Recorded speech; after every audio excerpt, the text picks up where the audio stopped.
because we have one spare chair, so that's perfect. Yeah, sorry,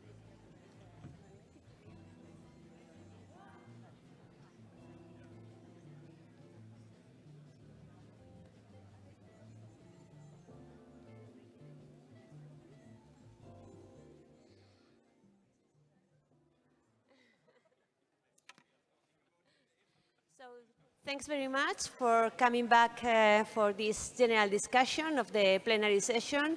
And we are really sorry about this little delay, but I think we will have a very fruitful discussion. I guess you might have some questions after the presentations from our three speakers.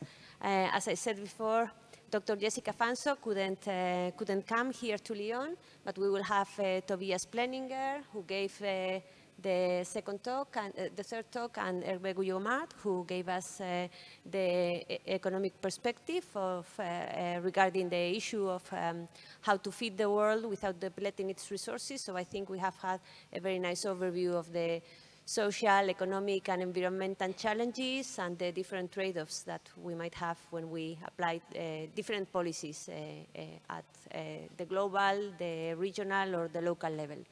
So if you have questions, please come to the microphone, which is located here in the lower part of the amphitheater, and please identify yourself before making that question. I think we already have one. Thanks.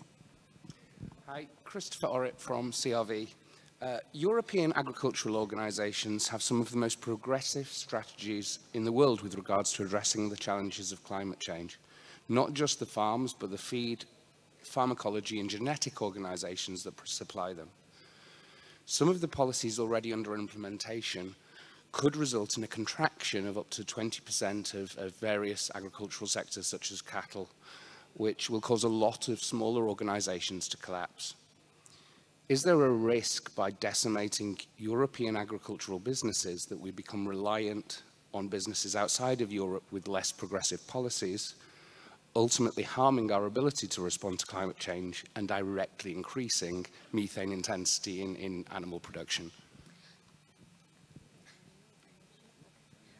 I'm sorry, with the echo, we couldn't understand very well the last question, so could you please repeat it? And because we have some echo here and it's very difficult. Is there a risk that by decimating European agricultural businesses in the animal sector, that we risk becoming reliant on organisations outside of Europe with less progressive policies, directly increasing methane intensity with regards to animal production, but also the companies that provide the genetics, the pharmacology, and the feed that have more resilience built into them?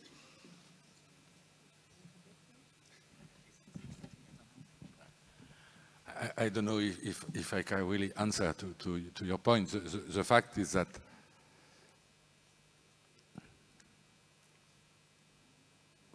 at least from my point of view as an agricultural economics, that we have to change the system. The food system in the EU, they are not sustainable, and we have to change diets. And there is also a political will, in fact, at the EU level, but for the moment, there is, at least from my point of view again, no translation, in fact, of this political ambition or political will, if you want, in concrete policy. And the most important thing for me is to change behavior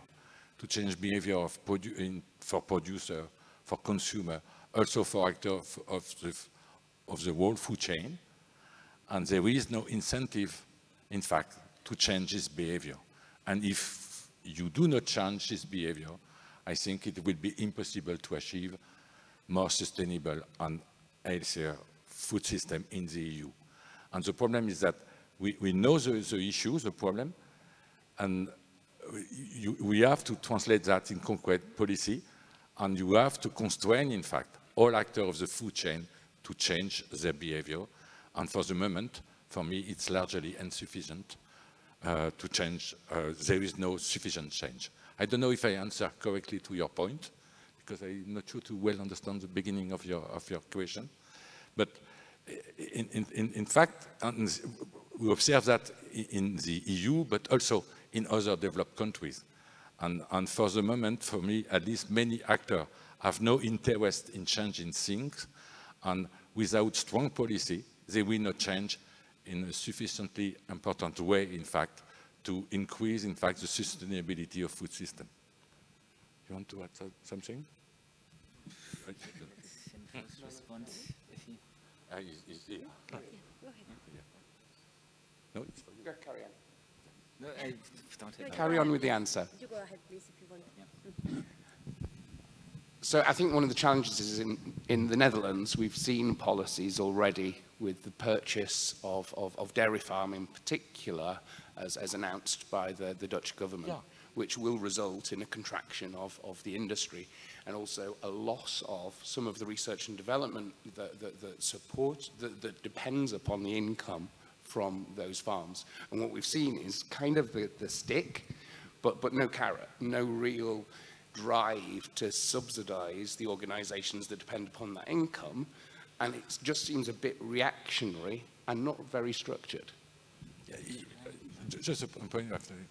Yes, but the stick, if you want, in the Netherlands, it's small, as you know, I suppose. Yeah? And the problem is that, for example, within the common agricultural policies, there is a lot of subsidies, a lot of direct aid, and so on. But every member state doesn't want to change, in fact, the way the large mass, in fact, of direct aid are provided to farmers. And they have to change that and to give, in fact, correct incentive to farmers to change their practices and their system. And the problem is, for example, is that in the Netherlands, in France, in Spain, perhaps not in Germany, in fact, they prefer to maintain the statu quo and not change, in fact, practices and system. This is my point of view. Yeah, I would fully agree with you, Hervé, that I feel this is a drama, but a drama that has been caused by just continuing business as usual for too long and ignoring that societal change is taking place, defending things as they were. And then, of course, you come to some threshold at some point, and then things will move rapidly, and then the consequences can easily not be manageable so well as we see in the Netherlands. I find that interesting that, yeah, also as I mentioned, cultural traditions, cultural values of livestock in my presentation, yeah, that how the role that these traditions and the cultural values play, as far as I understand, in this debate, right, as farmers are emphasizing that they have been in this business over generations for hundreds of years, and so on. So traditions can sometimes also become a barrier to necessary change, and the only way out that I would see would be reliability from the state, giving really a long time horizon, and yeah, also participatory form. It's really, and in other regards, the Netherlands have been quite good in doing that. I would say in a regionalization of agri-environmental targets, for example, and trying to develop joint visions, although while being sure that there will always be losers in such processes. Yes, Philippe Cheminot from past president EAAP. Even though I'm maybe a little bit abrupt, as far as I know, all public policies to fight against pesticides and to fight against obesity have failed. So my question is very simple. Is there in the world any country who succeed in transforming its agriculture toward agroecology and diet towards more sustainability? Do we have an example, only one example, of a country who did that and who succeeded in doing that?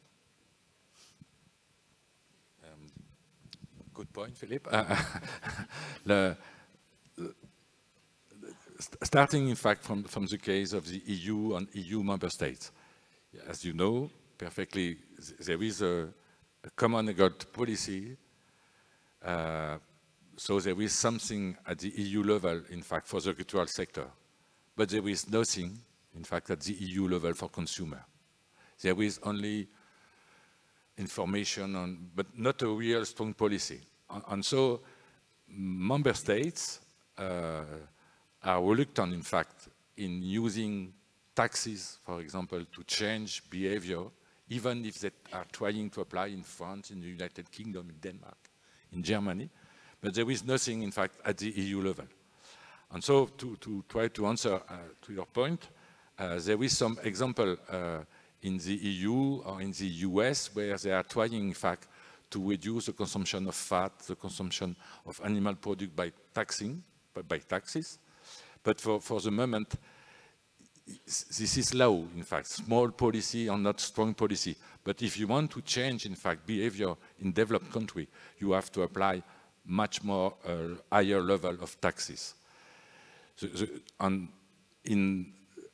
There is no country at the EU level for the moment, at least again from my point of view, or as far as I know, where there is a strong link between supply and demand policy. Every country considers that there is something, in fact, for the actual sector and something for consumer, and there is no link, in fact, or strong link between consumption and production and taking into account the whole food chain. If I may add, well, in the literature, I'm also struggling with finding something at country level. In the literature, you read sometimes about the case of Cuba and the agroecological transition that was fostered not by intendedly, but more out of necessity with the fall of the Soviet Union. But I don't know this case very well. So I would also have a hard time finding countries, but would say at the level of regions, you may be more successful in your search, and you may find time-tested, but also new models that work out, so that the challenge is maybe more the scaling up these regional level approaches really to the level of a country or the European Union as a whole. Here on the, in Rai, France. We've been talking about sustainability for the last 2 days here. And sustainability is really about something about the future. And if we look back, have we been sustainable over the last thousands of years? I would say perhaps yet, we're still here. Do you agree with that? Have we been sustainable so far? And the issues of sustainability change over the years. If you look after the Second World War, it was producing food in Europe, in the world. What will be the issues for sustainability 50 years from now? Will they still be the same as we see it now, or will they be different? Absolutely. As you say, we are still here. So I would say humanity has been successful in some regard, but I would also fully agree that understandings of sustainability and sustainable land management change over time and need to be adapted. I'm originally a forester by training, and for example, one prime case that is often made in forestry is the Lüneburger Heide, Lüneburg heathlands, a prominent biodiversity-rich heathland in northern Germany where many botanists and other people travel to, and it's nowadays, I think it was one of the first protected areas, but the history of these heathlands is unsustainable land use because the villagers went into the forests and took out the litter for their livestock and so on. So by that, I would just like to highlight what used to be unsustainable in the past may be considered sustainable today or vice versa. And who knows what is on the agenda in 50 years from now. From an economic point of view, if you want, the main problem is that for the moment when you want to buy, I don't know, a bottle of water, for example, you do not take into account in the price the indirect effect, in fact, of producing this bottle of water. It's the same for wine, for butter, for what you want, but also for television. And so the economic system doesn't take into account what we call public goods or public bads.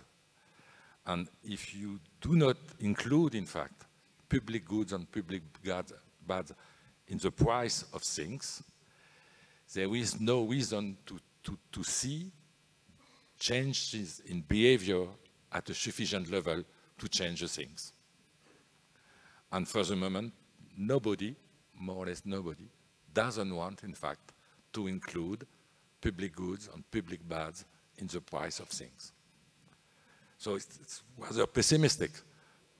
But if you want to change, again, I repeat, we have to change behavior.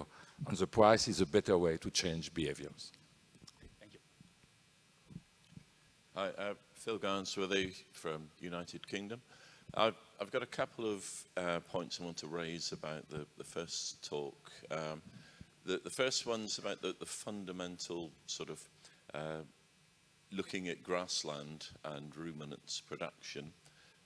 You said that we need to reduce ruminant production so as to reduce methane emissions. That was the main bit of it, but it totally ignores the carbon sequestration by grassland and the fact that we can't use grassland for growing arable crops as an alternative in a lot of regions. So there is a kind of a problem there, and grassland actually sequesters more carbon than trees do over the shorter period. So if you've got permanent grassland, then if you get rid of animals, what's going to happen to that? So that's my first point. But then you mentioned supply and demand just now, and I couldn't understand your final numbers where you said that if we reduce the amount of ruminant products consumed, then the price for the consumer will go down. Now, normally it's the other way around, that if there's a low price, then consumption goes up. So are we in danger of having policies to reduce ruminant production, and we actually reduce the price of ruminant products, so therefore consumption goes up and you end up where we are now, because everybody likes to eat meat? Okay, thank you. For your first point, I agree with you, and we have complementary work where we take into account, in fact, the carbon sinks in grassland and so on. So this is a very good, in fact, presentation, and we have to take into account not only gross emission, but also net emission, to take into account the balance between gross and net. I agree with you. What we would like to highlight, in fact, is that in some country, given the way, in fact, we define or healthy diets are defined, this will imply, in fact, increase in grassland needed, in fact, for that production. Or you have to manage the things with import and increasing import, but the problem is economic if you want to increase import. With respect, okay, but I can give you other references if you want where this is developed. With respect to your second point, what we call combined scenario. That is, we assume that on the supply side, there is a decrease in the use of pesticide, chemical, etc. It is what I call agroecology, and it's more agroecology practices, if you want. The second level, we decrease, in fact, food waste and losses along the food chain. And the third level, we assume that there is a change in preferences leading, in fact, to a decrease in meat consumption. And we replace the decrease in the consumption, the decrease in the consumption of meat product by an increase, in fact, in the consumption of plant product. And so there is a decrease in the price of ruminant and monogastric product because the negative demand effect induces, in fact, the price decrease. And the demand effect is more important than the supply effect. Okay? Yeah, I understand that, but you're assuming we can change people's preference, and people like to eat meat. As countries get more affluent, as people get more affluent, they eat more meat. So I'm not sure how you're going to turn people against eating meat and therefore want them to eat more vegetables rather than meat. So, you know, it's just an observation. I agree with you, and so it's the reason why we have also other paper where we, instead of changing, in fact, food preferences, we apply taxes and subsidies. So the problem is that if you want to change, in fact, behavior to reduce significantly the consumption of meat, you have to apply, in fact, very high level of taxes, say on beef meat, on pork meat, if you want, more than 80% the level of taxes. And so we are also working on how it's possible, in fact, to compensate, in fact, consumer spending, which is increasing in the case you have high taxes. The problem is that you can imagine a lot of scenarios, and so we are working on that. Yeah. With other people that also that working. That's exactly the opposite of what you said. So if you put high taxes, the price to the consumer goes up, whereas you said the price to the consumer goes down. I can see that might come from reduced wastage, but not from increasing taxes won't lower the price to the consumer. It depends, in fact, of the policy you use or the assumption you are making to reduce the consumption of meat. Yeah. Yes. Clément Garçon, INRAE at DCO. You mentioned about the problems of disciplinary science, and here, for example, it's a congress of only animal science, with people working on different species and having difficulties to communicate sometimes, or people like working on nutrition or genetics and having difficulties to communicate. And as you are two people from backgrounds that are relatively different from animal science, I wanted to know what's your perspective, opinion on that, connecting disciplines, and especially for disciplines that are very far away, like economics or more societal things, like how you would make more bridges in between disciplines to have more working together. Well, I can maybe tell a little bit from my career. As I mentioned, I'm from a completely different field. I came from areas like forestry and landscape planning and have now been at Uni Göttingen and Uni Kassel in agricultural sciences departments. In Göttingen, I'm with the agricultural economics department, which is a dynamic department. But indeed, I noticed that agroeconomics, please correct me if my observation is wrong, is a relatively traditional discipline. And my impression, just what I see here from animal science and what I know from my colleagues in Göttingen and Kassel, is also, as you say, it's a traditional discipline. A discipline, as I mentioned, the word transformation is everywhere, I think, in Germany, also in the agricultural sciences right now. So everybody is clear that, yeah, also in the agricultural sciences, business as usual cannot go on, that science is changing, that expectations are growing.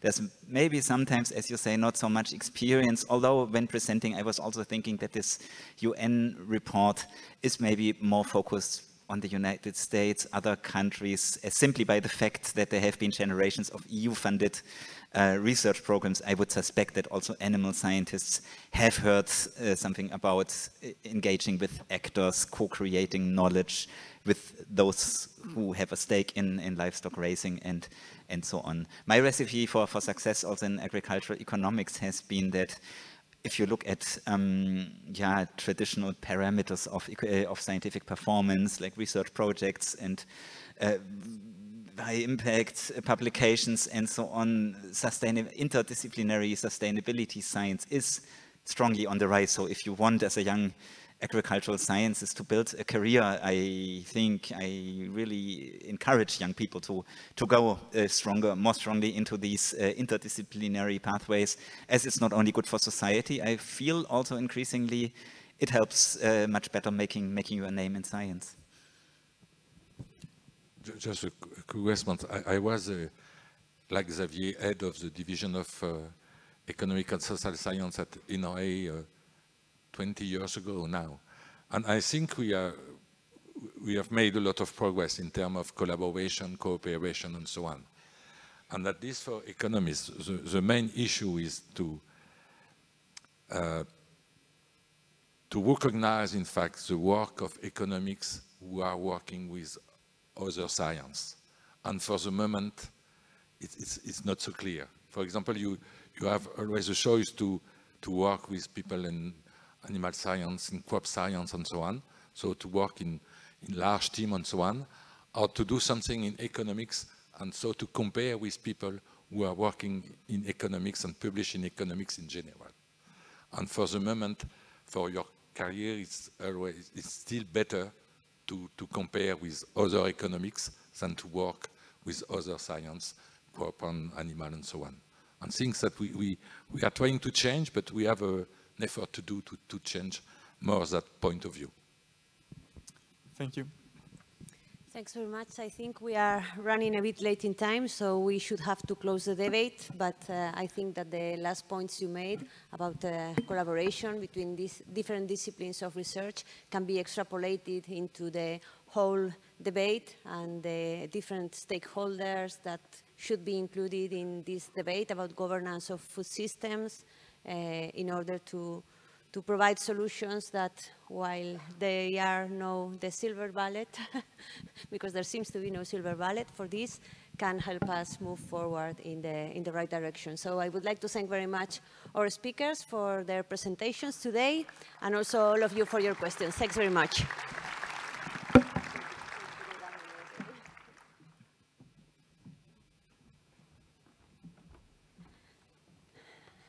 Then I change places and we move to the next part of our plenary today. Sorry, oops. Which will be the presentation of the Leroy Award.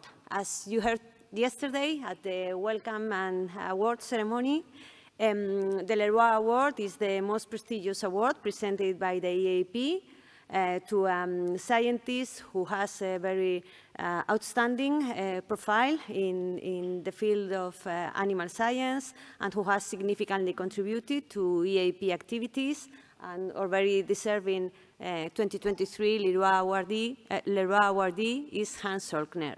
Hans is a professor of animal breeding and population genetics at the University of Natural Resources and Life Sciences in Vienna, in Austria.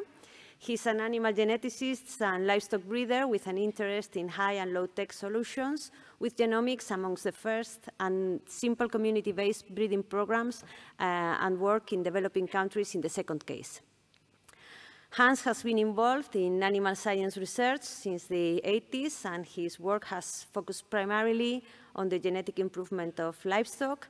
He has served the EAAP also in many ways. In scientific terms, he has always been involved in the Animal Genetics Commission, but also from the internal management point of view. He was member of the Council representing Austria, the Czech Republic, Slovakia, Croatia, and Slovenia, and has also acted as the EAAP Vice President for Science until 2021. And he has been very supportive, as I think he's going to talk us about later, about the EAAP PhD partnership. So congratulations, Hans, and the floor is yours.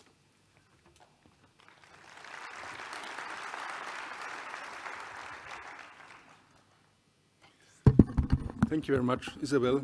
So today that I have words to talk to you, I would like to thank the Council for nominating me for this award, all the members of you, and I think thank you very much for this one, and of course also big thanks to Krista for appreciating my work so much. Thank you very much.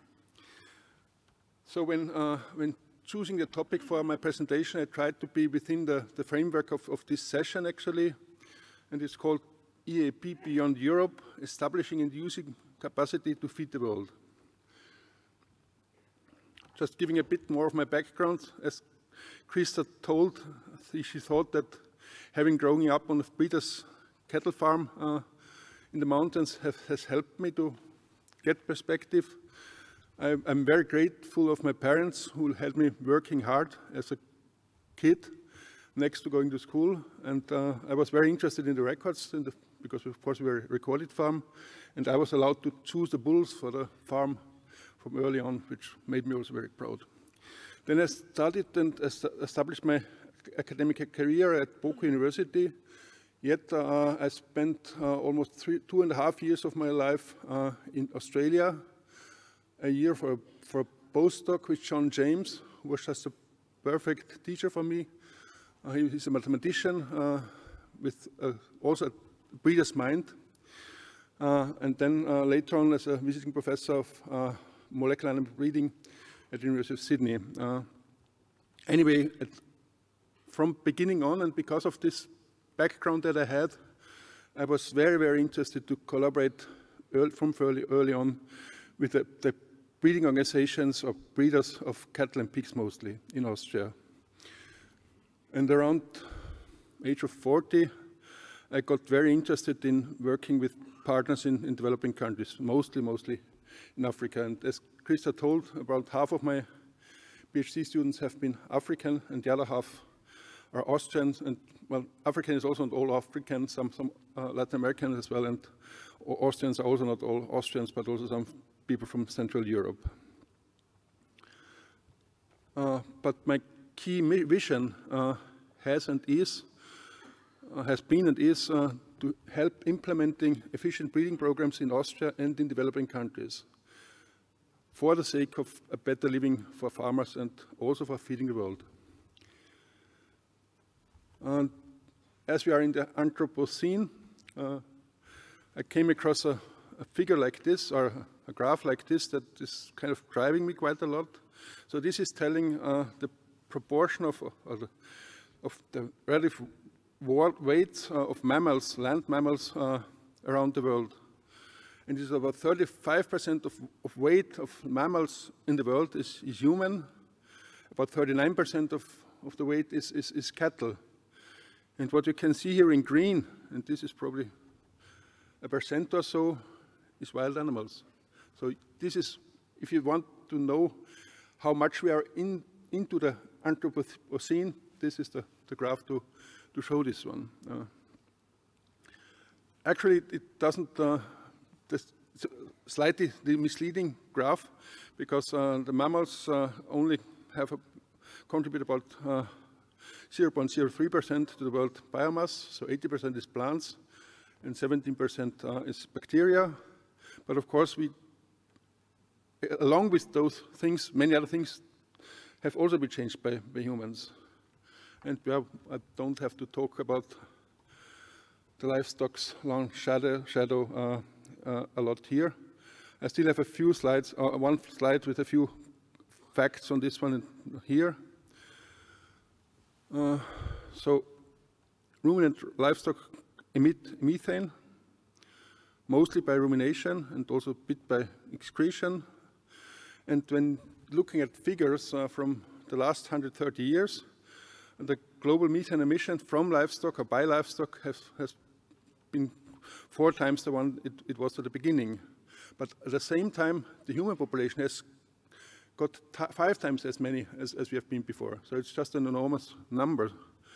And still, people expect for the next 30 years, this one to be going up still another 30%. And well, again, if you think about human population, that's also 25% we expect to go up. But when we look more carefully in Europe, methane emission has reduced by 30%, and this is mostly or almost exclusively due to the fact there's much less cattle around, much less cows around, and those cows produce much more milk than they used to produce. So for me, increase of productivity per animal is the key to look into this one.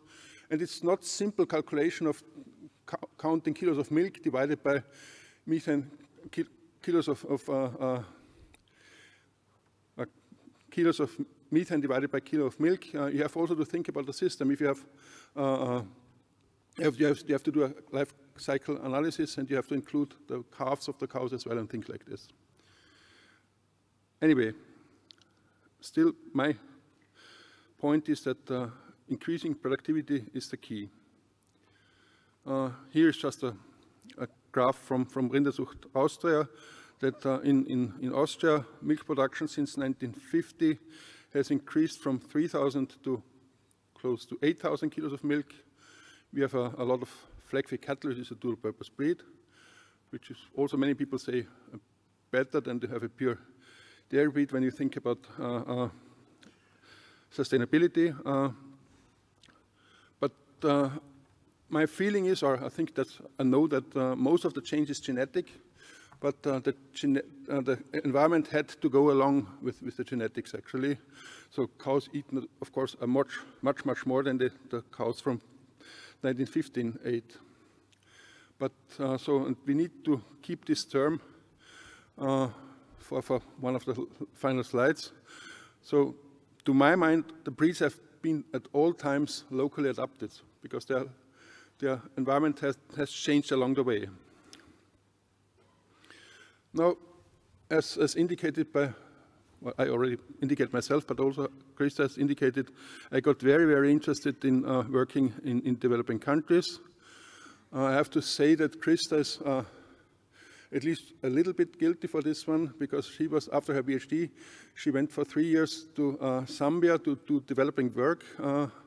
And together with my family, I visited her and her family in Zambia, and I think this has sparked my love of Africa very much also.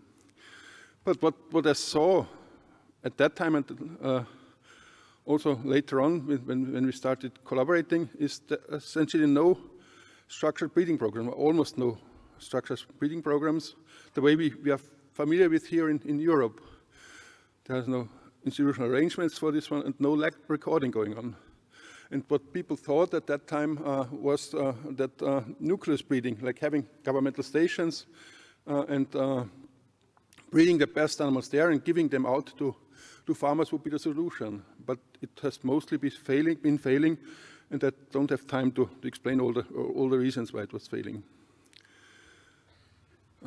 So what part of the community, and this part of the scientific community is getting bigger, found out that, well, rather than doing those open nucleus systems, still think about working with farmers and implementing on-farm recording. If you do so, you have to think what the farmers want to have, what their perceptions are, and what are the traits that they are interested in, which might not be a purely economic calculation. And also, well, you have to accept that change is maybe slower than we would like to have, but potentially much more sustainable. And then I was also very lucky because Maria Wurzinger, she started working with me on this one. She was the one who opened my eyes to find out that animal breeding is not about animals alone, but it's the animals and the people. And so, Maria, thank you for this one. I think it has helped me a lot. So we tried to implement on-farm recording and breeding systems. And in the meantime, it has a nice name, which is called community-based breeding programs. And across Africa, it's very well known. So the first project that we did along those lines was with Austrian funding, an ICARDA ILRI BOKU project. And what we did, we, together with local partners, or the local partners were the ones who selected actually regions of the country, even like different provinces of the country, where we could set up such breeding programs. And we did this one in 8 villages. And a village was roughly 1,600 farmers actually, with not very many animals per farm. And the key things that we set up in all of those programs, we found out with participatory tools what are the interests, the traits of interest for farmers. So we found out about breeding objective. Luckily, it was quite easy. It was big body weight and growth and twinning, at least in some regions. We implemented very simple breeding, recording and breeding system, tagging the animals and well, having local enumerators from the village doing the tagging of the new animals, newborn animals, and then coming back to those animals every 3 months for taking weights. And then based on that, the best young rams were selected by farmers' committees after the scientists were grouping the animals based on records. So essentially correcting weights for age and for twinning rate and things like this.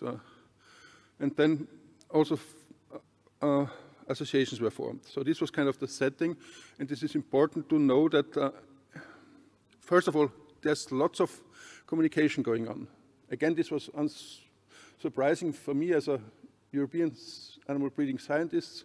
I had to talk with a few technical people up there, but talking with farmers and understanding what farmers want was new to me and interesting. And it has to be done, actually. So this is just a picture of 3 pens where we had grouped the young rams in very good, medium, bad. And then the Farmer Commission were making a decision which ones they took for breeding.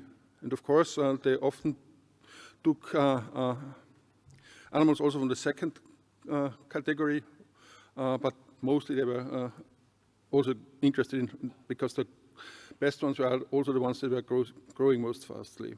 So that was roughly going okay. And then what's being done in these community-based breeding programs, every half year there's a selection event. And the event has to be big, it has to be something memorable. So for example, we go in Austria, the farmers love those rosettes. So I brought rosettes from Austria and we gave them to them. And the top farmers also got awards. And the awards were started with blankets, then were mobile phones, and so castration device was also one of the awards.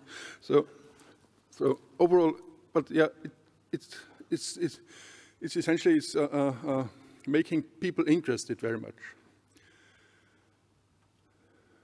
So what's happened in Ethiopia is that our colleagues Analem Haile and Tesfat Getachew, they were our partners at the project time, but they were so strongly convinced that they have to do something more. They have to expand from what we did in this small experiment or project, and they did this one very much. So they promoted with government, they promoted with local institutions, local universities. There are lots of universities. One of the things that they did, so they tried, they agreed with universities that each of the universities with partnering, they would set up 2 community-based breeding programs next door, so to speak, and also have community-based breeding as part of the teaching program. And then the government of Ethiopia decided, okay, this is the way of breeding small ruminants, and CBBB was becoming the breeding method of choice for small ruminants in Ethiopia. So I think that's just an success. We have been able to start the process, but of course it's the people, and very often that's also one thing that I learned over my career. It's a few people who make a big difference in this context.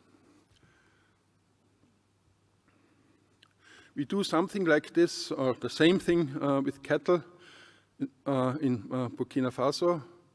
Cattle in Burkina Faso, there are 2 types. Zebu, they are quite big, but there's also the one that, well, you people here would probably recognize the name Ndama, which is an African taurine breed or population in the region where it was this type of tiny animal. So they have between 80 and 100 centimeters of hated withers. But also the people there, they wanted to have bigger animals. And so we did roughly the same system, and it's going on right now, and again with Austrian projects. So my conclusions in this context is actually, yeah, we can make a difference, and on-farm recording is possible in low input systems. Why should it not? But of course, there has to be feedback mechanisms. Just having research project is not enough whatsoever. And what I feel is that through this improvement of productivity, we also have less methane per kilo of product as well. I didn't mention, so in this Ethiopian sheep project program, they have tested the genetic gain in weight across the 10, 15 years now. Another thing that was very surprising to everybody was they had much more lambs in the village, actually, just because they had dedicated breeding rams, something they hadn't expected. And yeah, they had chosen the fast-growing rams and not the rams that were left over because they had sold the fast-growing ones on the market before. So this is coming back to locally adapted, because many people claim, well, these are poor performing animals, but they are locally adapted. And my claim is locally adapted is not an excuse for poor performing. Go for locally adapted and well-performing by breeding. So coming back to cooperation with people in developing countries, in my case mostly Africa, so I had extremely few disappointments. And I also have been, well, I think it was partly or mostly vice versa. People have not been too disappointed with me. Well, and also we have always been agreeable on what should be done, and with community-based breeding particularly, and how to do it. But this, of course, there was this was not only with PhD students, which are kind of in a dependency state, but also with local partners. So generally there was no big problem, and I'm just claiming here, maybe it's because I'm so dominant, or Krista used the word persistent yesterday. Thank you, Krista. Okay, anyway, so I have close personal friendships with many of my former PhD students. We have many follow-up collaborations with them, and of course that relationship changed from student supervisor, from partner to partner. But I think I love having this change. And sometimes there are problems, but they are not too big in terms of institutional arrangements. Then I was asking other people around here, last few days actually, what they feel when they work with partners, particularly in Africa, and they also have this very positive view, particularly with students. They say sometimes it's a bit complicated when the scientific partners get very political. And the next statement comes from Martin Liedauer, and he says and claims, and I agree with this one, that Europe seems to get less and less involved in partnership with African partners or counterparts when looking at Chinese, South Korean, Brazilian, and US units. Because I'm going to Africa very many times, I find a lot of those collaborations. So, for example, with South Korea, I hadn't seen collaboration between Uganda and South Korea before, and now a lot of it is going on.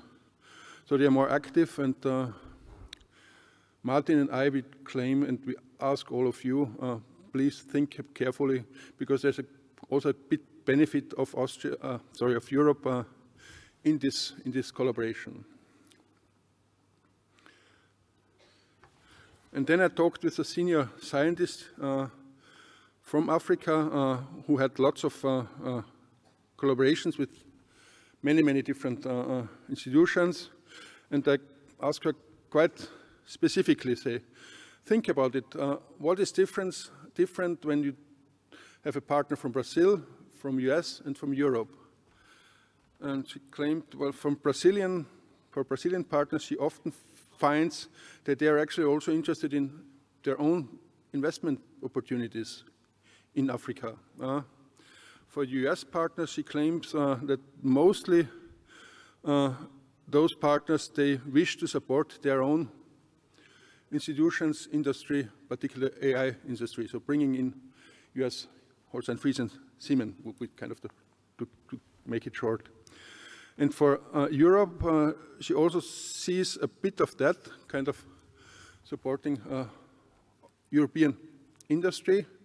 But she feels, but it's tricky because she talked to me, European, she feels that there's more personal engagement in us in trying to help and improve farmers' lives. So these were kind of perspectives. And now I go to EAP.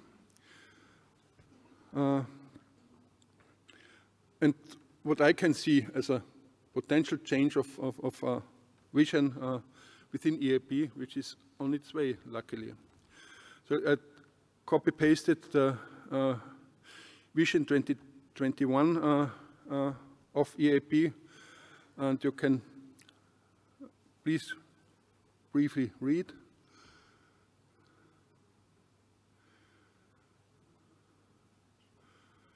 So one of them is representing European animal science worldwide, and another one the second to the last is being a platform in Europe where young scientists interact with the animal science community, probably also worldwide.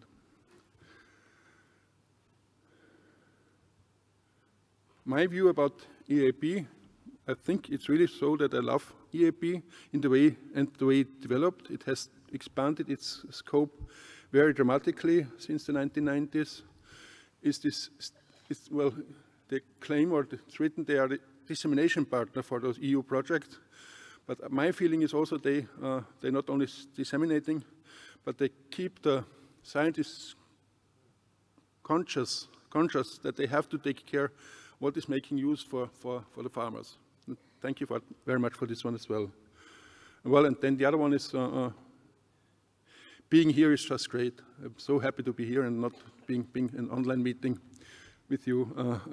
We talk so many things, so it's just great. And not the next, but the one after next will be in Innsbruck in the general meeting or annual meeting. Please come to Innsbruck. It's a beautiful, beautiful place in the middle of the mountains. Okay, and now I have the very important message to you that I took the slides from Martin Liedauer, who was pushing this one ever since he became part of the council, partly together with me when I was still also there. Essentially, at that time, he thought there should be a student partnership of European and African students, but the EAAP rightly decided to say, okay, why should we only concentrate on Africa? Let's do it international, but with a focus on developing countries, actually. And so this partnership is now existing, and these are the slides that he prepared for this one, telling why this is such a good thing. Essentially,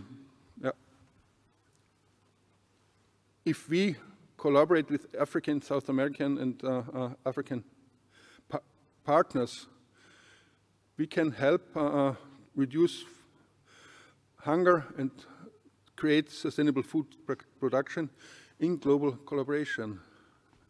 And also we close the gap between European scientific community and scientific communities in developing countries. Network is the key point here. And so the idea is that students in Europe, they become member of Young EAAP, and they foster another PhD student from a third country, and together, those two students, their partners, they form a proper partnership in the sense of exchanging their research activities and what they are doing, then also doing joint scientific publications and conference contributions, research visits and so on, and also courses. So this is the vision. Do this one, and very often, at least in Europe, very often you would have money from EU projects to bring a student over for a month or two, for example. And so money doesn't put a lot of money into this basket, but it's providing the framework for this one. So here are the benefits that Martin was writing down. Getting a better understanding of our global village, meeting different cultures, building scientific collaborations. So get involved. My statement to this one is just great. Thank you very much, EAAP, and also particularly Isabel, who was very heavily supporting this effort. I see there is no age and position barrier. People think together about each other's projects, which is cool, and because it's different, you have to think differently. And an outside view is always good, to my mind, and learning together. So, and also, please also get us, all the guys, involved in your partnership, please. So, please, dear students, some of you will hear the same see the same slides tomorrow or today, I don't know. It's great. New friends, so different from cultural background, but that's my biggest surprise over the times, so similar in thinking, in ways of thinking. So thank you very much.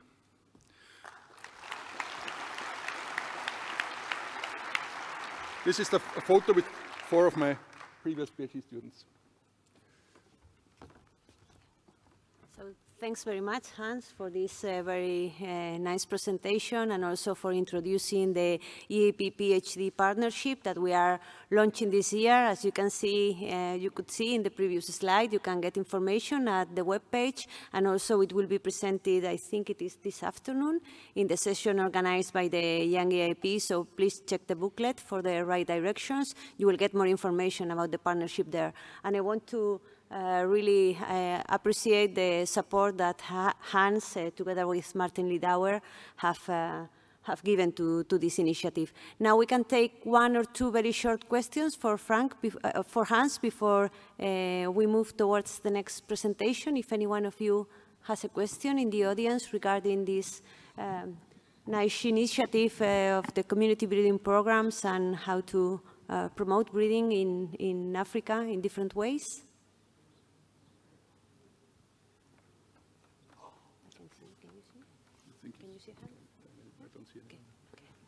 Okay, so we don't see any raised hands, so we are going to take this chance to move forward to the next presentation. I just have one final statement, because many of us wondered who is Leroy, who was Leroy, and he was the first president of EAAP from 1949 to 1961.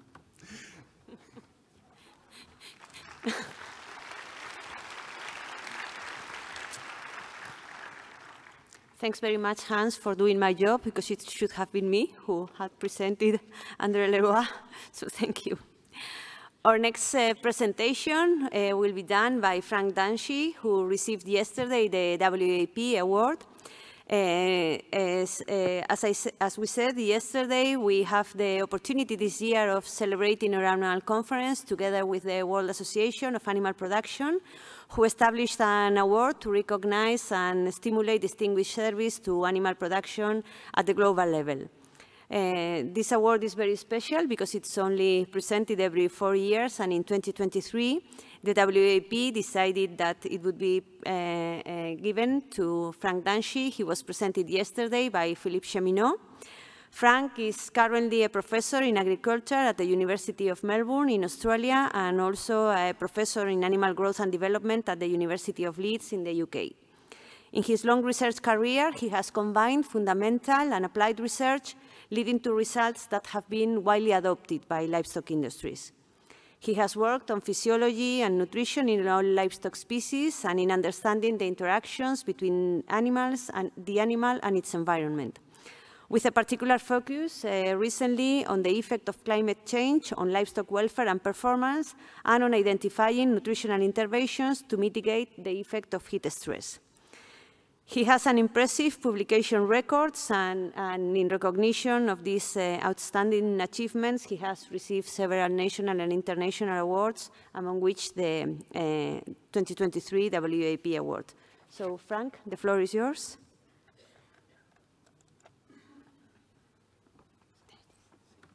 Oh, sorry.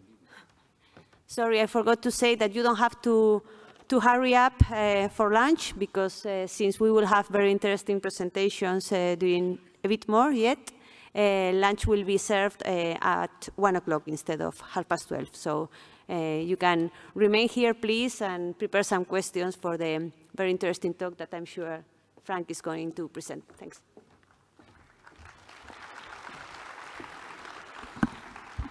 Thank you, Isabel, and lucky that I'm used to people walking out on my talks before I even start.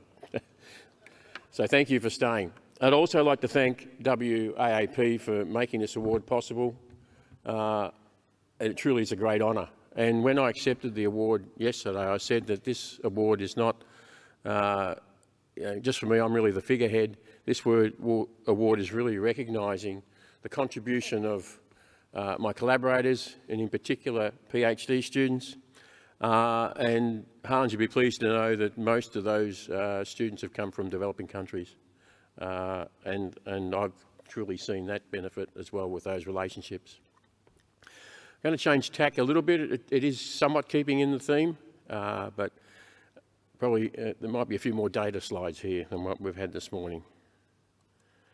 So much of my work over the past 15 to 20 years has focused on heat stress and the effect of climate change on heat stress. And I don't need to tell anyone who's living anywhere in the world now what we're facing. In just a month or so ago in Europe, there were some devastating heat events. I was in Rome a week and a half ago, or 2 weeks ago, and it was very warm. And if you look at what's happening in Australia, and it's happening the same around the world, we're getting increasing temperatures, but not just that, we're seeing more frequent and more severe and lasting for longer heat events. And so there are a number of approaches to how we might adapt to heat stress, including genetic approaches. We've taken largely a nutritional approach. I like to use this slide here to sort of demonstrate what happens in an animal when it's exposed to heat, and when I say an animal, I mean humans as well, and how we might look at targeting nutritional strategies. So as the environmental heat increases, as we move across from the from your left to your right, animals tend to reduce their feed intake. They reduce their activity. If they're a lactating animal, they'll reduce the amount of milk they're producing, and all of that is aimed at reducing metabolic heat. And some of our nutritional strategies are focused there.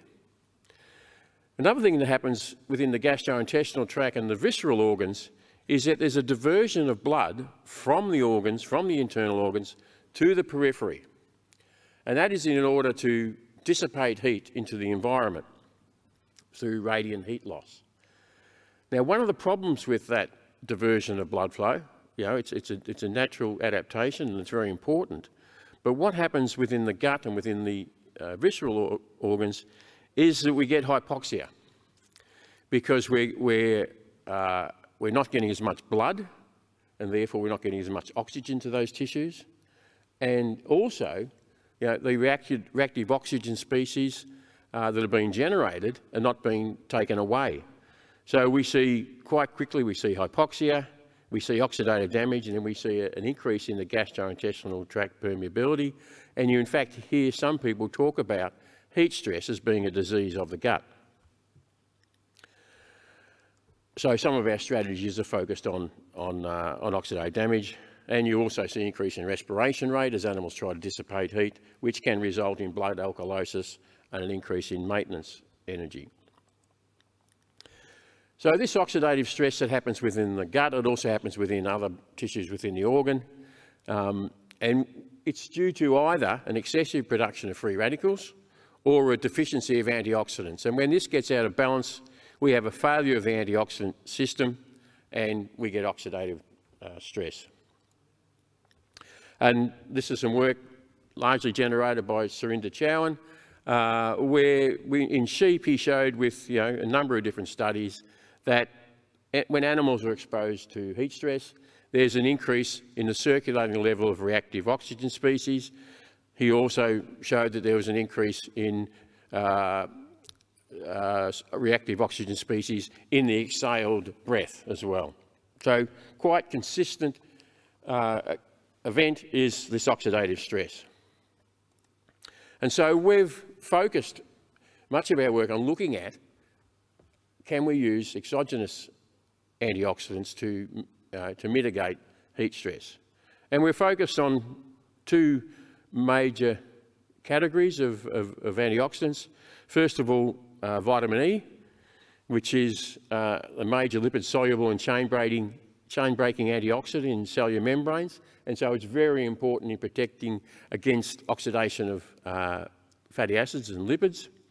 And we've also focused on selenium, which is a structural component of the glutathione peroxidase enzyme, but it's also involved in, or it's incorporated into many other enzymes that are involved in the antioxidant system of an animal. And so we've looked at a number of different studies across a number of different species, and I'll just use this one. Surinder is in the audience, but I'll just use this one from Surinder's work, and it sort of lays out the sort of model that we typically use to try to study what happens during heat waves. And we use a cyclic model where we expose animals for heat stress during the day, so from 9 o'clock, say, till 5 o'clock in the afternoon. So maybe somewhere, depending on the species, maybe between 33 degrees for chickens and up to maybe 36 degrees for sheep. And then we'll drop the temperature overnight to maybe 28 degrees, but we don't drop it right down. Because in heat waves, what we see is that you'll see periods of high daytime temperature, but periods of high nighttime temperature as well. And it's this lack of decrease in temperature overnight that results in a continual accumulation of heat load and results in heat stress. So this experiment here, we fed a control diet to sheep. We fed about 800 grams of a typical grain and lucerne diet. But that diet had in it selenium and vitamin E at the recommended requirements. Okay, so we're not looking at animals that are deficient in selenium or vitamin E. We're looking at animals that are getting what are normally recommended as requirements by the NRC. And then we had animals in those diets plus heat, and then we had supernutritional levels of selenium and vitamin E. So we fed between 5 and 10 times the levels of vitamin E and selenium that are normally acceptable, and then we also had a heat stress treatment overlaid there. And as I said, one of the natural adaptations to heat stress is an increase in respiration rate, and we saw that in both the dietary treatments exposed to heat stress. But you'll note that the temperature in those animals that were exposed to heat stress and were fed the high levels of selenium and vitamin E, that the respiration rate did not go up as high. They're still suffering, make no mistake about that, and I would challenge anyone in this room to pant for 200 breaths per minute for anywhere longer than a couple of minutes. So they're still experiencing some level of heat stress, but not to the same degree as the animals that weren't on those diets containing antioxidants. And if you look at feed intake, so what we typically see during heat stress is that there's a reduction in feed intake, and here it was about a 14%, but you'll see in those animals that had the high levels of antioxidants, that feed intake was maintained. So they were able to maintain their feed intake and still have a lower respiration rate and rectal temperature. So quite clearly there are some positive benefits there. And if you look at some of the expression of some of the enzymes that are involved in antioxidant activity, we've got muscle glutathione peroxidase.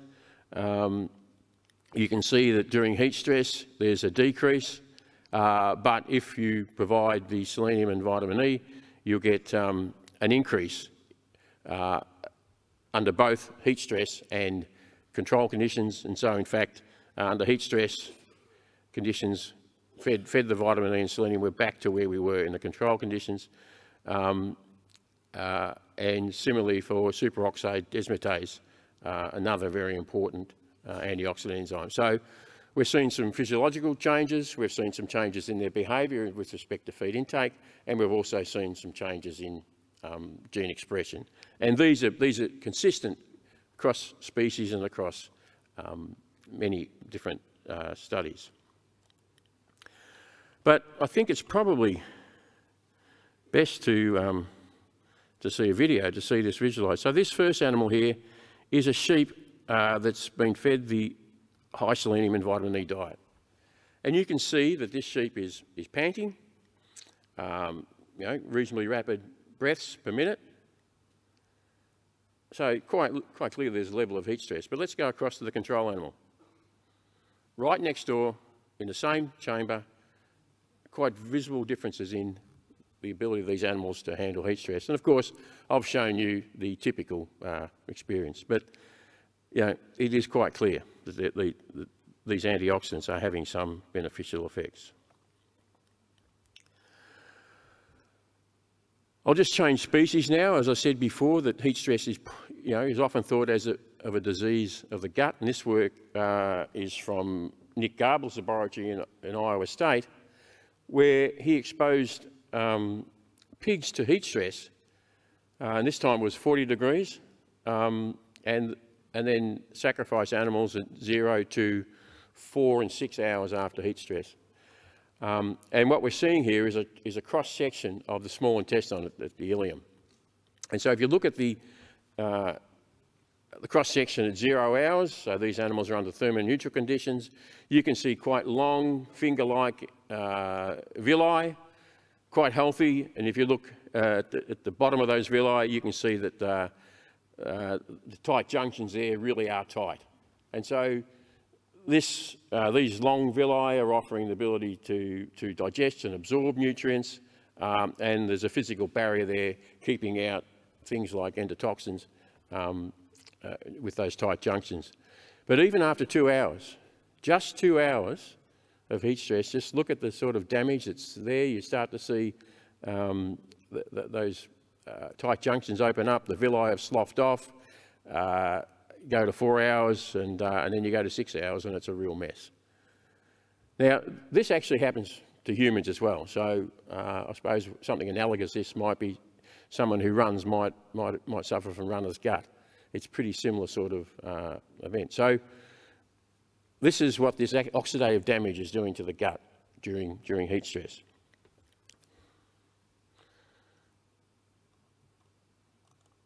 Is there something we can do about that? Well, this is some work that Fan Lu did, and this is in pigs. And what Fan did here was he fed selenium and vitamin E at selenium at 0.2 parts per million and vitamin E at 17 international units. And I'll reiterate again, that is what is normally considered to be the requirements for animals. And then he fed increasing levels of selenium and vitamin E and looked at permeability of the gut.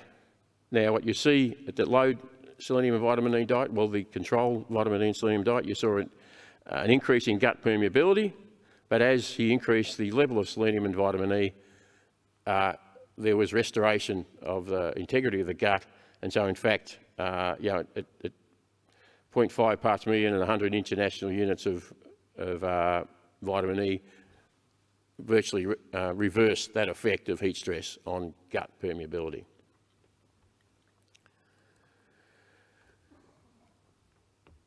But that leads me now on to the next part of my talk, and because these supernutritional levels of selenium that we've been working with, they're actually fine in Australia. We actually don't have any real regulations on the amount of selenium that we can feed, because historically we have low selenium soils.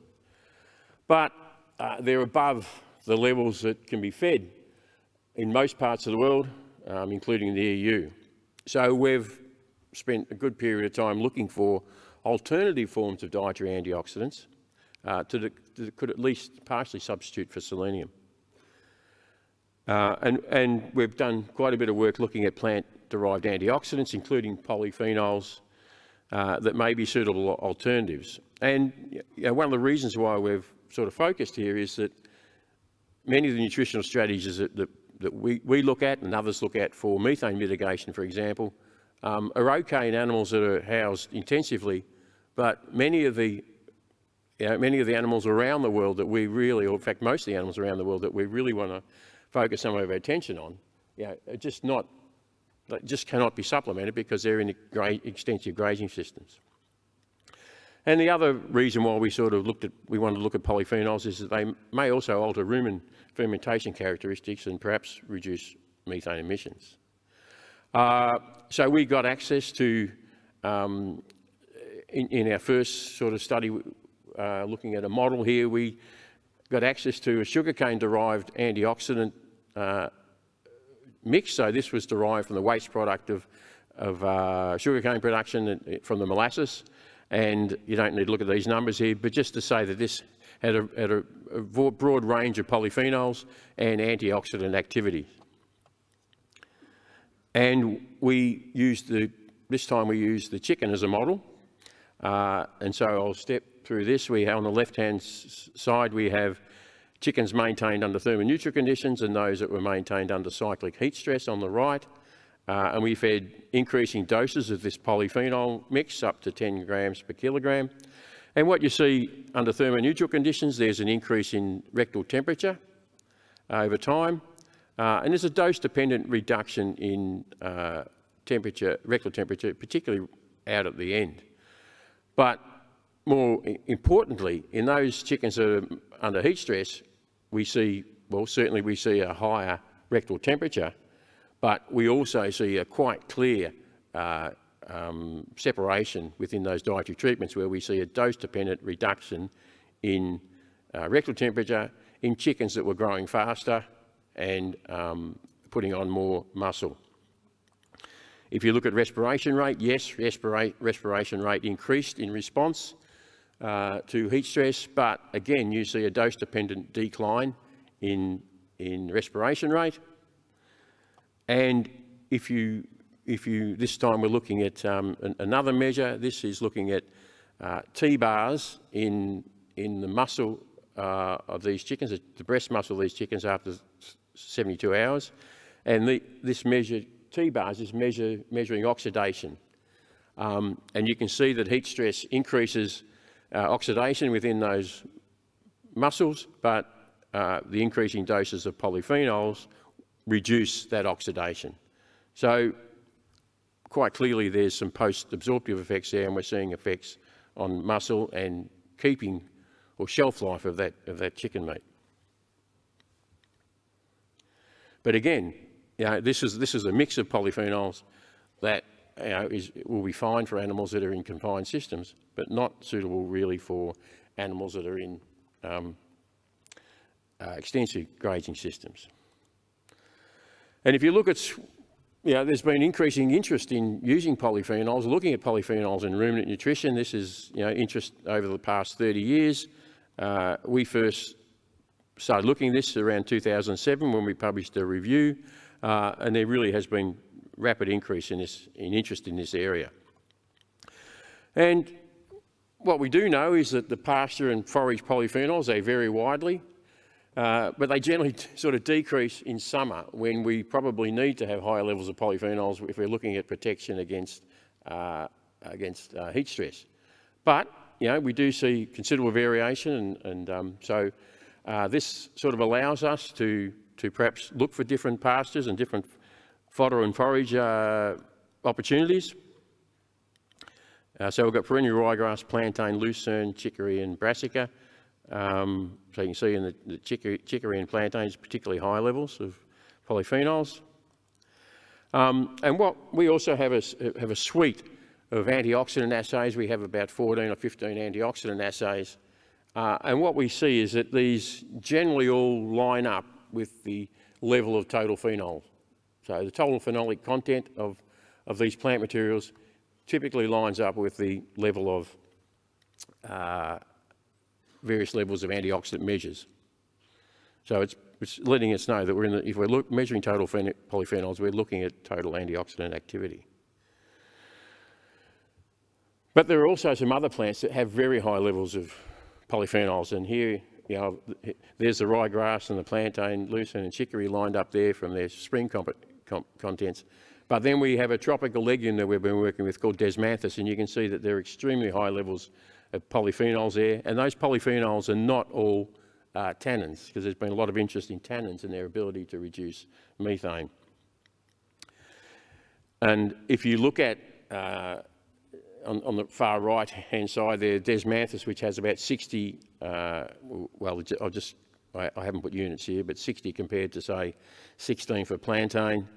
It's higher in flavonoids. But if you look at condensed tannins, you see that the plantain have nearly 15 or over 15 times the level that's in the desmanthus. So even though it has quite high levels of total polyphenols, it's not necessarily high or extremely high in condensed tannins. And again, within the desmanthus, we see that the total phenolic content lines up with the antioxidant activity.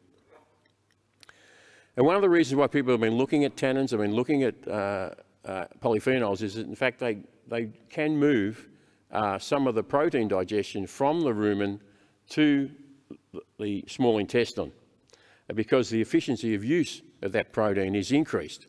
And so some of our students have been looking at this as a means of moving quality protein past the rumen for better utilisation and profile, but also perhaps to reduce methane production. Because there are various ways in which you can tie up proteins so that they can escape rumen fermentation, and one of those is through binding to polyphenols. So I'll just flip through this quickly, but the model we've used, Bereket is in the audience, has used is an in vitro system where he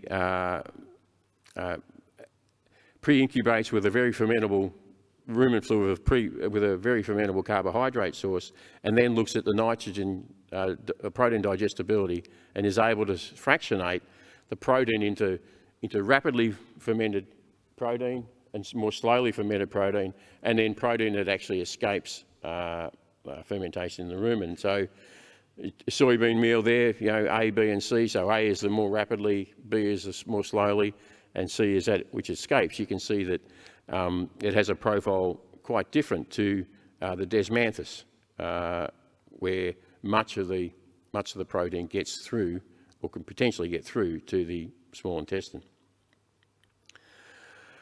And if you look at degradable protein versus total phenolic content, so this is a range of different legumes, and you can see that some of those have very low levels of degradable protein.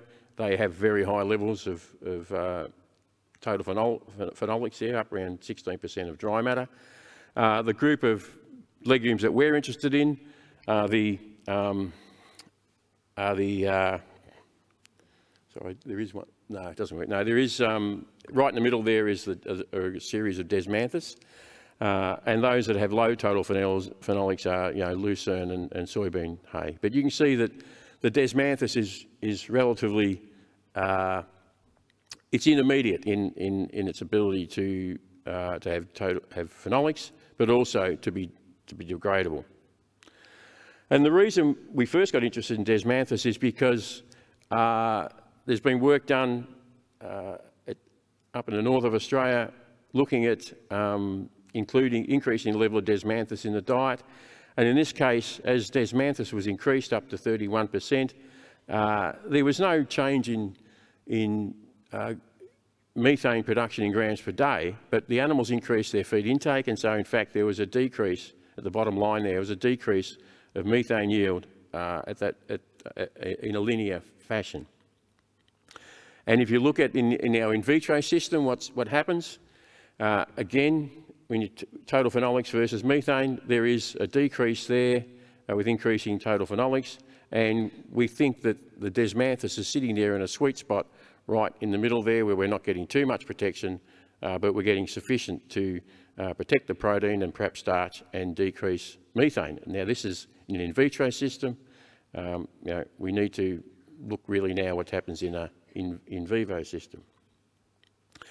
But stepping back to that polyphenol mix that we obtained from the sugarcane molasses fed to sheep, and this is work done by Pragna, who also is in the audience, where she saw an increase in dry matter intake, an increase in live weight, and a 30% reduction in methane.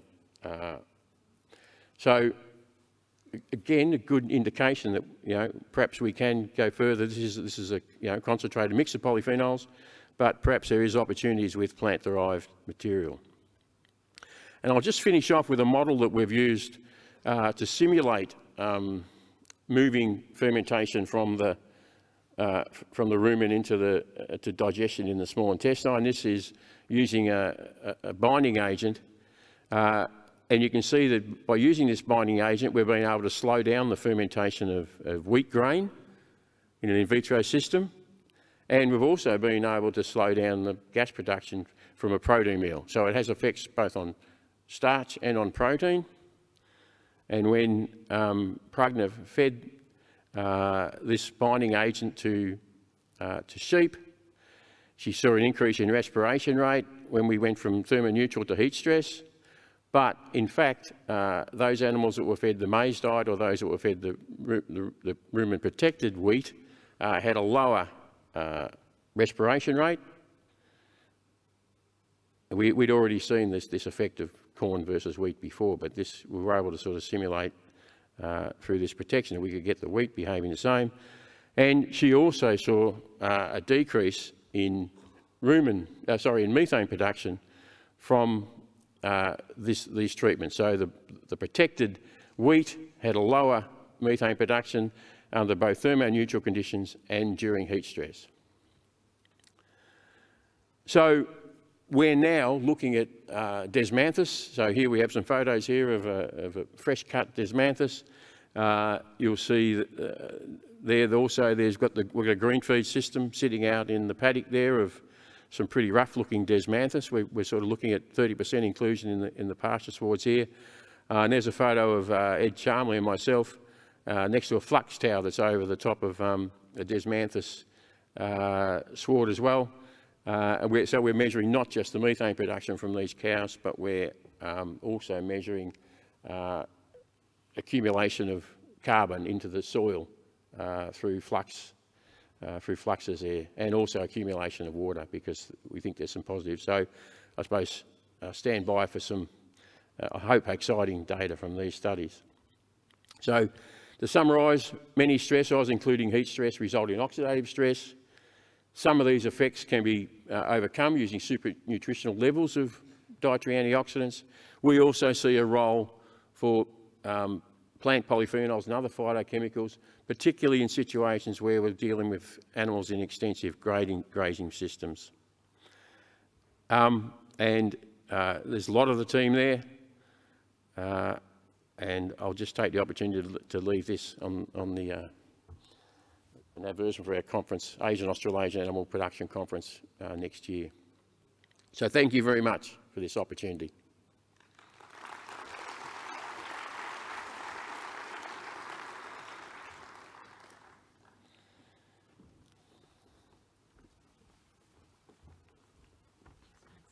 So thanks very much, Frank. I think we have questions over there for Frank, please. Hi, Dave Pethick from Middle University, Australia. Great talk, Frank.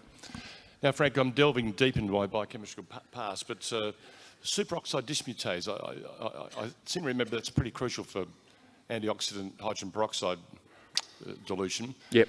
That's a copper, from memory, copper and zinc containing enzyme. Now, where I come from, there's a lot of copper marginality. I mean, is that another angle? Sorry, it's a naive question, but is that another angle for manipulation of the quite possibly, David. I mean, in fact, I suppose we're a little bit surprised that selenium increased it, but because of what you just say, yeah, it could be another means of manipulation as well. Yeah. Okay, sure.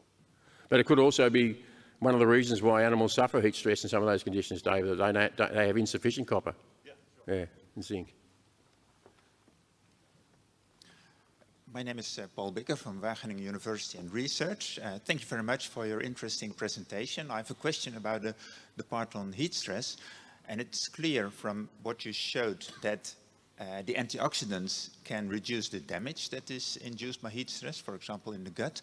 But I was wondering, what is the mechanism that you also see a reduction in the effect of the respiration rate of the animal? And in one of your later slides also on the rectal temperature of the animal, in that case with polyphenols.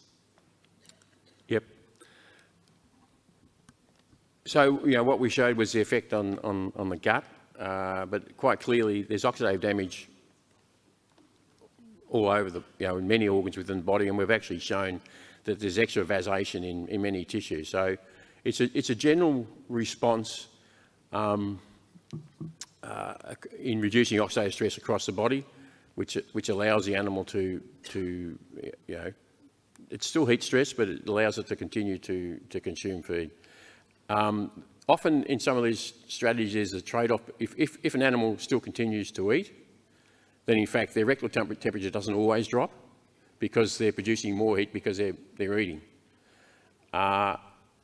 And you'll see now that many of the commercial nutrition companies and supplement companies are actually, are working on phytogenics to produce, additives that do some of these effects. We've also worked with betaine, which has other effects on reducing metabolic rate, and we find that when we stack these treatments up, the betaine will benefit, reduce maintenance heat requirements. The selenium and vitamin E will actually reduce the oxidative damage, and so you get some additive effects there. But of course, once you start stacking up additives, you're taking space out of the rest of the diet, really, and it gets a bit expensive. But we try to look at different mechanisms. So not all the effects are due to antioxidants, though, Paul. So, quick question: was the feed intake then similar, or was it also affected by the antioxidants? In the sheep study, the level of feed was reduced in those that were exposed to heat, but we did cap it at 800 grams per day. In many of our pig studies, we tend to reduce reduce feed intake in all those animals, so we actually see the effect of the feed, not the effect of the dietary treatment, not the effect of the reduction in feed. In the chicken study, those animals are ad libitum fed. We're going to take only 2 more short questions, please. So, can you? Thanks so much, Frank. It's very, very nice presentation. And I am Long Cai from EAAP. I have 2 questions. The first question is the polyphenolic supplementation decreased methane production a lot. You showed in your slide, and what the mechanism could be. And the second question is, polyphenolic compounds may have antioxidant ability, but for the luminant phenolic compounds, maybe can decrease in the lumen. So what's your comments? Because when the phenolic compounds decrease in the lumen, the ability to alleviate the heat stress maybe will decrease. Thanks so much. Okay, so I'll try and answer quickly. So I think at least part of the mechanism is moving some of the protein and starch digestion out of the rumen by binding, and then getting enzymatic digestion post-ruminal. I think that's at least part of the mechanism. And that's why I showed that the study with the binding agents. The other thing is that, yes, there will be some, particularly in ruminants, there will be some breakdown of those polyphenols. But in fact, it's the absorption of the smaller polyphenol fragments that actually probably have some of the post-absorptive effects. Thank you. Michael Lee, Harper Adams in the UK. First of all, Frank, congratulations on your award, very well deserved. The Desmanthus work is really fascinating. And I know some of the results you showed was in vitro, but as you move into grazing scenarios, are you also looking at the potential of root exudates and the impact and the wider impact that these unusual legumes could have? Because some work that has occurred at Rothamsted in the UK has shown that a lot of these legumes will produce some very useful root exudates, which will play a different role in soil health and also then impact on nitrous oxide emissions and the potential. So is that work happening also at Dookie? This is not at Dookie. This work's actually up in North Queensland. And yes, there's a group at Sydney University are working on the rhizobium, specific rhizobium to interact with the Desmanthus and some of the other tropical legumes, and to characterise some of that ability to fix nitrogen and to alter the microbiome around the roots. Yep. And thank you for nominating me, Michael. Professor. So thanks very much. I think it's time to wrap up. If you have some more questions, please address them to the speakers during the lunch breaks, and don't forget to come back at 2 o'clock because we are reinitiating the sessions. I would like to finish by thanking very much all the speakers we've had this morning, since the earlier presentations from the French livestock sector, the speakers in the plenary and the awardees. I think the talks have been fantastic, and thanks very much for you, the audience, for being here and for contributing to the discussion. Thanks very much.